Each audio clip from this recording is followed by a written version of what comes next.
ઓમ શાંતિ।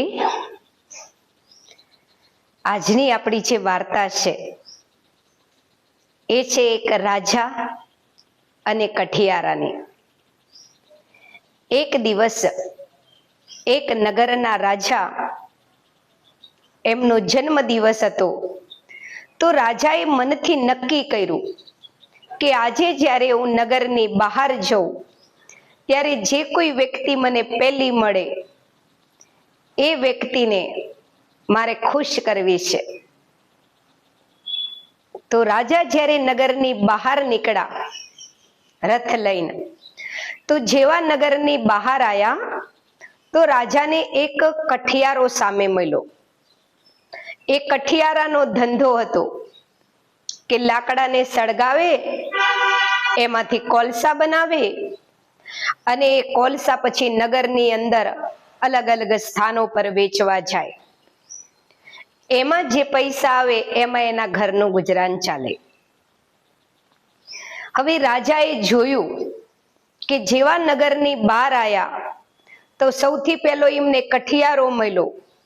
તો રાજાએ મનથી વિચાર્યું કે આજે મારો જન્મદિવસ છે ને, મેં સવારમાં મંદિરમાં ભગવાનની સામે પ્રતિજ્ઞા કરી હતી કે ભગવાન આજે જે કોઈ વ્યક્તિ મને સામું મળશે એના બધા દુઃખ દર્દ દૂર કરીને એના જીવનને હું સુખમય બનાવી દઈશ।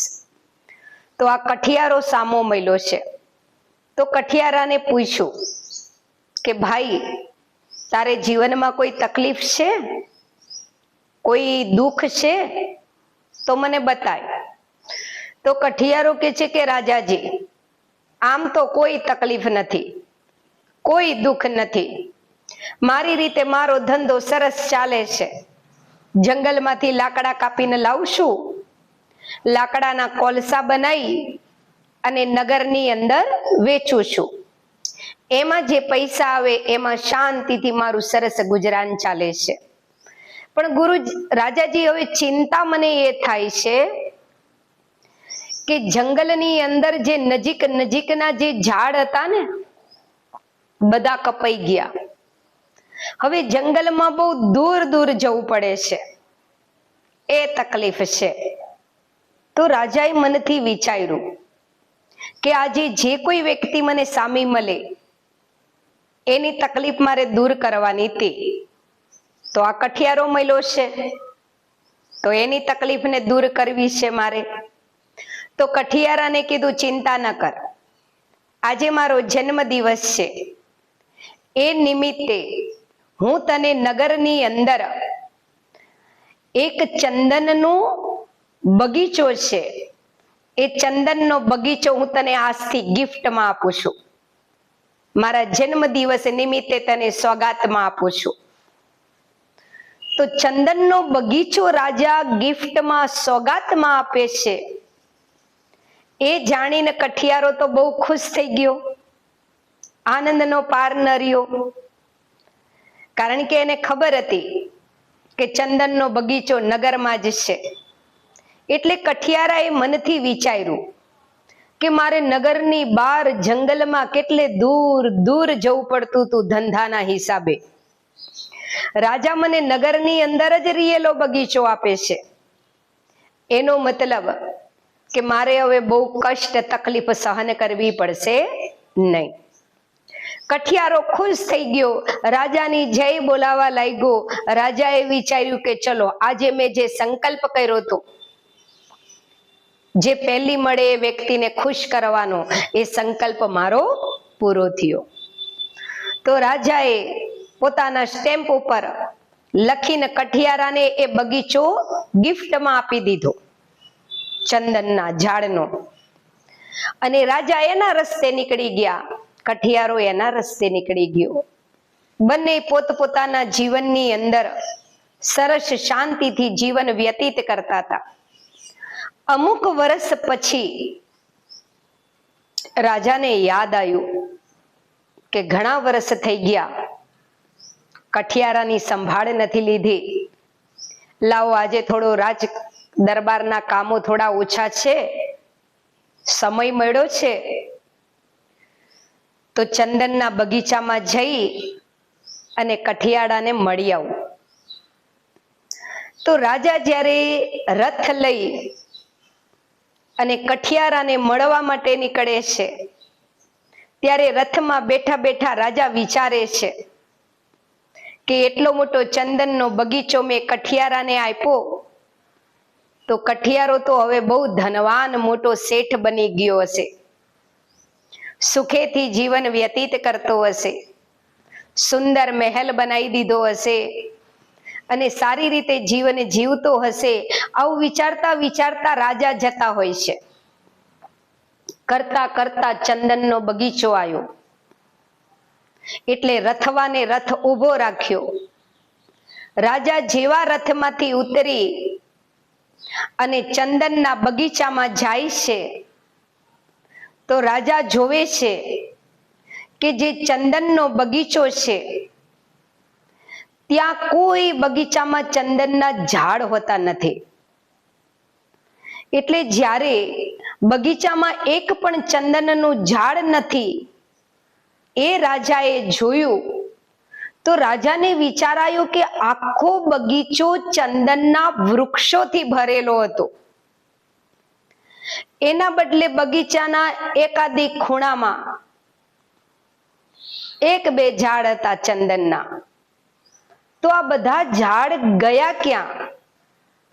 એટલી વારમાં રાજાની નજર બગીચામાં કામ કરતા કઠિયારા ઉપર પડી. હવે નવાઈ રાજાને એ લાગી કે વર્ષો પહેલા કઠિયારાની જે સ્થિતિ હતી એ જ સ્થિતિ રાજાએ અત્યારે જોઈ. એ જ મેલી ઘેલી એની ધોતી, મેલો ઘેલો ફાટલો એનો જબ્બો, ગરીબાઈ વાળું જીવન. રાજાએ વિચાર્યું કે આટલા બધા ચંદનના ઝાડ જો એને કાપીને વેચ્યા તો કેટલા બધા રૂપિયા એને મળવા જોઈએ, ધનવાન બની જવું જોઈએ. એના બદલે આ ગરીબ કેમ છે જાણવું પડશે. રાજા કઠિયારાની પાસે આવ્યા. આઈને કઠિયારાની હાલચાલ પૂછી. કઠિયારોય રાજાને જોઈને ખુશ થઈ ગયો. રાજાના ચરણોમાં પડીને પ્રણામ કરવા લાગ્યો. રાજાએ જ્યારે કઠિયારાને ખબર અંતર પૂછ્યા ત્યારે કઠિયારાએ કીધું, રાજાજી તમારી ખૂબ દયા છે. જ્યારથી તમે મને આ ચંદનનો બગીચો આપ્યો છે ત્યારથી મારે જંગલમાં બહુ દૂર લાકડા કાપવા નથી જવું પડતું અને બહુ કષ્ટય નથી પડતું મને. તો રાજાએ કીધું, એ તો ઠીક, પણ અહીંયા જે બગીચામાં બધા ઝાડ હતા એ ઝાડ ક્યાં ગયા? તો કઠિયારાએ કીધું, રાજાજી પહેલા હું જંગલમાં જતો હતો, ત્યાંથી લાકડા કાપીને લાવતો હતો, પછી એ લાકડામાંથી કોલસા બનાવતો હતો અને ગામડે ગામડે નગરમાં એ કોલસા વેચતો હતો. જ્યારથી તમે મને આ બગીચો આપ્યો એટલે મેં જંગલમાં જવાનું બંધ કરી દીધું. અહીંયા જ ઝાડ કાપી અને એ લાકડાને સળગાઈ અને એના કોલસા બનાવી અને નગરમાં ગલીએ ગલીએ જઈને વેચી આવું છું. રાજાને ખ્યાલ આવી ગયો કે આને ચંદનના લાકડા નથી વેચ્યા, ચંદનના લાકડાને કોલસા બનાવીને વેચાશે. તો કોલસા તો ચાહે ચંદનના લાકડાના હોય કે સાધારણ લાકડાના હોય, એક જ ભાવ આવે.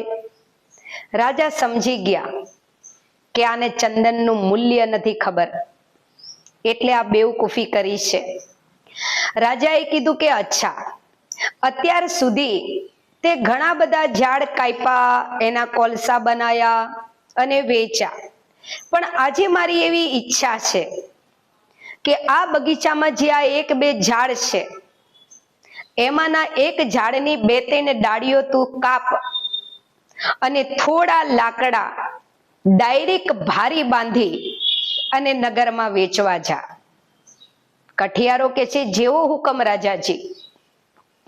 કઠિયારાએ બે ચાર ડાળીઓ કાપી, એ બધી ડાળીઓની લાકડીઓ ઠીક કરી એક ભારો બનાવ્યો અને ભારો મસ્તક ઉપર મૂકી અને કઠિયારો બજારમાં વેચવા માટે નીકળો. જેવો કઠિયારો બજારમાંથી નીકળતો હતો તો એ અસલી ચંદનના લાકડા હતા, એટલે અંદરથી સુગંધ આવતી હતી. દુકાનમાં બેઠેલા વેપારીએ જોયું કે આ કઠિયારો અસલી ચંદનના લાકડા લઈને જાય છે, લાય હું ખરીદી લઉં. દુકાનમાં બેઠેલા વેપારીએ કઠિયારાને બૂમ પાડી. કઠિયારો આવ્યો, આઈને શેઠજીને કહે છે, બોલો બોલો શેઠજી, આ લાકડા ખરીદશો? તો શેઠજી કહે છે, હા, એ લાકડા મારે જોતા છે એટલે જ મેં તને બોલાયો છે. બતાય, આ લાકડાની જે ભારી છે એ કેટલામાં આપીશ?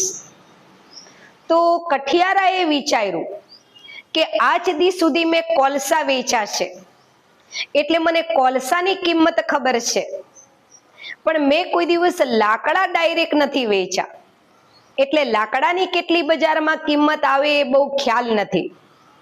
એટલે એને શેઠજીને કીધું કે શેઠજી, તમે આ ભારાના કેટલા આપશો બતાવો. તો શેઠજી કહે છે કે હું તને આ લાકડાના ભારાના 10,000 રૂપિયા આપીશ. બોલ, તું આ ભારો આપવા તૈયાર છે? જેવા 10,000 રૂપિયા આપીશ, કઠિયારાએ સાંભળ્યું, એનું શરીર ધ્રુજવા લાગ્યું, ભારો એક બાજુ મૂકી દીધો, દુખી થઈ ગયો, રડવા લાગ્યો. આ બધું દ્રશ્ય જ્યારે દુકાનના શેઠે જોયું તો શેઠે કીધું કઠિયારાને કે મારે કોઈ ગરીબની હાય નથી લેવી, તને 10,000 જો ઓછા પડતા હોય તો હું થોડા વધારે રૂપિયા દેવા તૈયાર છું, પણ તું દુખી ન થા અને મને બતાય કે તું કેટલા રૂપિયા લેવા માંગે છે આ ભારાના. કઠિયારો કહે છે કે શેઠજી, મને તમારા 10,000 ઓછા નથી પડ્યા, પણ મને મારા કર્મ ઉપર બહુ રડવું આવે છે, મને મારા કર્મ ઉપર દુઃખ થાય છે. આજ દી સુધી મેં આ ચંદનના જે લાકડા છે એ લાકડાને સળગાઈને એના કોલસા બનાવીને વેચ્યા. મને ખુદને ખબર નથી કે આ 2-3 ડાળીના જો 10,000 રૂપિયા આવે તો આખા ચંદનના ઝાડના કેટલા બધા રૂપિયા આવે. અને વર્ષો પહેલા આપણા નગરના રાજાએ મને આખો ચંદનના ઝાડનો બગીચો આપ્યો હતો, પણ હું કર્મનો ફૂટલો બગીચાની અંદર ચંદનના લાકડા સળગાઈને કોલસા કરી મૂક્યા. ગરીબમાંથી ધનવાન બનવાના બદલે ગરીબનો ગરીબ જ રહ્યો. તો શેઠજી, મને જ્યારે આજે લાકડાની કિંમત સમજાઈ, એ જાણી અને મને અંદરથી બહુ દુઃખ થાય છે કે મેં જીવનમાં કેટલી મોટી બેવકૂફી કરી દીધી.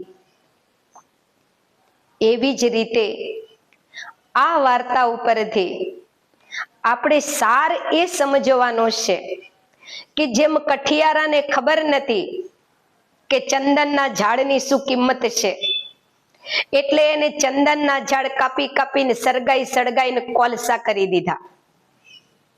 અને જ્યારે એને ખબર પડી કે ચંદનના ઝાડનું શું મૂલ્ય હોય, એને સમજાયું, પણ ત્યારે બહુ મોડું થઈ ગયું હતું.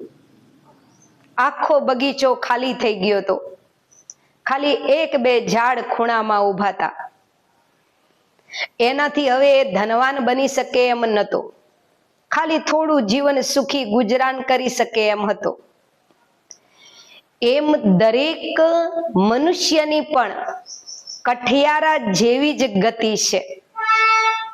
બચપન, યુવાની, વૃદ્ધા અવસ્થા સુધી જીવન પહોંચી જાય છે, તોય મનુષ્યને માનવ અવતારની કોઈ કિંમત નથી કે આટલું સરસ માનવ દેહ મળ્યો છે તો એને ઈશ્વરીય કાર્યમાં લગાવું, પરોપકારમાં લગાવું, સારા કર્મ કરું, સારી પુણ્યની પૂંજી જમા કરું અને સુખી બનું.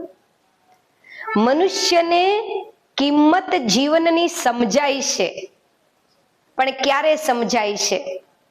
બચપન, યુવાની પૂરી થઈ જાય છે, જીવન વૃદ્ધાવસ્થા તરફ વળી જાય છે, અને અંતિમ ઘડીઓમાં જ્યારે ખાટલામાં પડ્યો હોય છે ત્યારે જોવે છે કે મકાન, ગાડી, જમીન, જાગીર, પરિવાર કોઈ મારું નથી. આ બધું છોડીને મારે જવાનું છે. ક્યારે જીવન પૂરું થઈ ગયું ખબર ન પડી. થોડા સારા કર્મ કર્યા હોત તો સારું હતું. એ સારા કર્મની પૂંજી લઈને ભગવાનના ઘરે જાત. પણ એ સમયે કઠિયારાની જેમ બહુ મોડું થઈ જાય છે.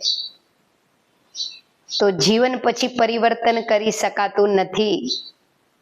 તો અહીંયા પરમાત્મા આપણને સમજાઈ રહ્યો છે કે હે આત્માઓ, જાગો.